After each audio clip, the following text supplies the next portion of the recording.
ابھی کرونا ایسا آیا ہے, اور اب تو حادثات زیادہ اس لیے ہو گئے ہیں کہ پہلے وبا پھیلتی تھی ایک علاقے کے لوگ تک, کیونکہ ٹریولنگ اتنی نہیں تھی.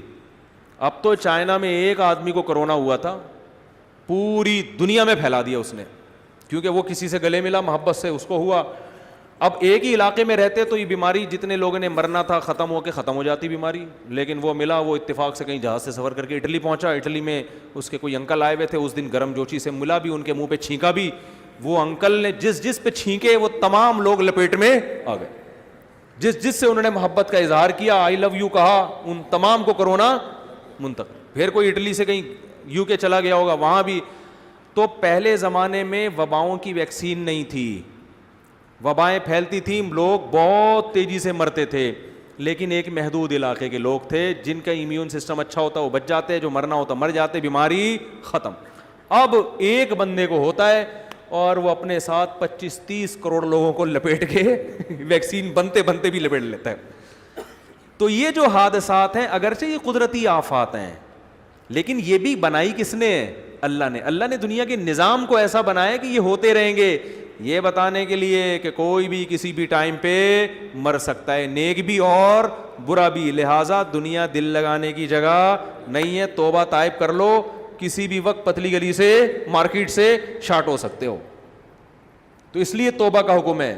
اور دوسری بات یہ کہ قدرتی آفت تو ہے, لیکن امکان تو ہے نا کہ اللہ نے یہ قدرتی آفت ہو سکتا ہے ہمارے گناہوں کی سزا کے طور پر بھیجی ہو, اس کا بھی تو امکان ہے نا. کوئی گناہ ہوا ہو, کرونا ایک قدرتی آفت ہے, لیکن عین ممکن ہے اللہ گناہوں کی وجہ سے بھیجی ہو. یقین نہیں ہے, امکان ہے. تو جس کے دل میں آخرت کا خوف ہوتا ہے, اس کو سزا کے سزا ہونے کا یقین نہیں ہوتا, اس کے خوف کے لیے امکان ہی کافی ہوتا ہے. ہمارے نبی سے اللہ نے وعدہ کیا تھا کہ آپ کے ہوتے ہوئے کوئی عذاب نہیں آئے گا, لیکن حدیث میں آتا ہے جب بھی کوئی طوفان آتا آپ صلی اللہ علیہ وسلم مسجد میں جا کے اللہ سے توبہ استغفار کرتے اور اللہ کو واسطہ دیتے کہ اللہ تو نے تو مجھ سے کہا تھا کہ عذاب نہیں آئے گا, پھر یہ کیا ہو رہا ہے؟ کیوں؟ اس لیے کہ جس کے دل میں اللہ کا خوف ہوتا ہے نا, خشیت, وہ اس کے لیے تھوڑا سا شبہ بھی کافی ہے ڈرنے کے لیے.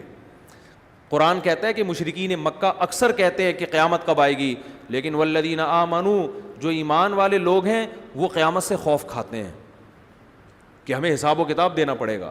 تو جو اللہ سے حقیقی معنوں میں ڈرنے والے لوگ ہیں ان کو اگر پتہ بھی ہو کہ یہ قدرتی آفت ہے, لیکن وہ ڈرتے ہیں کہ شاید ہمارے گناہ کا وبال ہو, اس سے ان کو گناہ سے بچنے کی توفیق ملتی ہے. تو نبی صلی اللہ علیہ وسلم سے زیادہ کون پرہیزگار ہوگا؟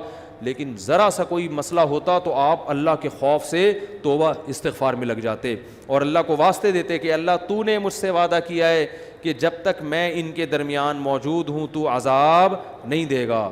تو ایسا تو نہیں کہ تیرا کوئی وجہ ہو گئی ہو تو اپنے وعدے سے پیچھے ہٹ گیا ہو, حالانکہ اللہ تو وعدے سے پیچھے نہیں ہٹتا, لیکن امت کو سکھانے کے لیے, اور خود آپ کے دل میں خوف کا غلبہ بہت زیادہ تھا. اسی وجہ سے چاند گرہن ہوتا ہے, ایک سائنٹیفک لاجک ہے, سورج گرہن ہوتا ہے, سائنٹیفک لاجک ہے, لیکن ہمیں حکم کیا ہے؟ توبہ استغفار کریں. لاجک تو ہے لیکن اللہ کی قدرت بھی تو ہے نا کہ کسی بھی وقت سورج کو اللہ بے نور کر سکتا ہے, چاہے وہ زمین کو راستے میں لے آئے یا چاند کو راستے میں لے آئے, کچھ بھی کر لے. تو جو اس طرح سے کر سکتا ہے وہ ہر طرح سے کر سکتا ہے. تو یہ اللہ کی قدرت ہے. زمین میں بڑے بڑے تصرفات ہوتے رہتے ہیں, ہوتے رہیں گے, تو کچھ بھی حادثہ زمین میں ہو سکتا ہے.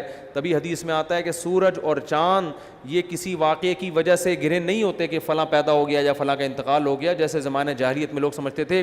یہ اللہ کی نشانیوں میں سے ایک نشانی ہے. سائنسدان تو بتایا گا بھائی زمین درمیان میں آ گئی تھی تو روشنی نہیں پہنچ رہی تھی تو یہ ہو گیا, وہ ٹھیک ہے, لیکن زمین درمیان میں آ کے سورج کا بے نور ہو جانا یہ چھوٹا واقعہ نہیں ہے. اس کا مطلب اس کائنات کو اللہ نے ایسے نظاموں پہ چلایا ہے کہ یہاں معمول سے ہٹ کے واقعات ہو سکتے ہیں, اور معمول سے جب آپ ہٹو گے تو یہ چھوٹے واقعے بھی انسان کے لیے بڑی تباہی کا ذریعہ بن جاتے ہیں.